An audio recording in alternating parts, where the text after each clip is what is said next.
Los Angeles, California. On a rain-slicked freeway, tragedy shuts down 4 lanes of traffic. The semi-truck has toppled over. It's a nightmarish accident, and it gets worse. We're told that there's a small car that's pinned underneath. Just need to confirm, do we have anyone trapped in a vehicle? Witnesses tell police that the driver is still inside the crushed car. The situation looks grim. These rescuers can't even see what it is that they're trying to uncover. The possibility of anyone surviving underneath tons of steel seems unthinkable. I do have medical 1040 heading that way. But even if the odds are 1,000,000 to 1, emergency crews have to try. Fire and rescue teams working at a breakneck pace. Forming a human conveyor belt, rescuers try to remove as much weight as possible. Next, they attach ropes to the sides.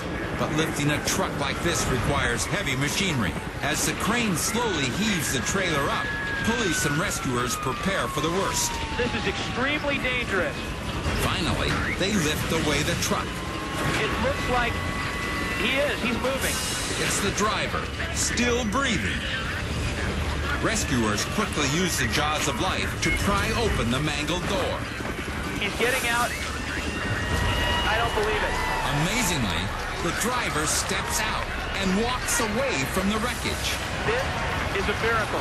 Paramedics assist on checking his vital signs and taking every precaution. He's transported to the hospital for observation.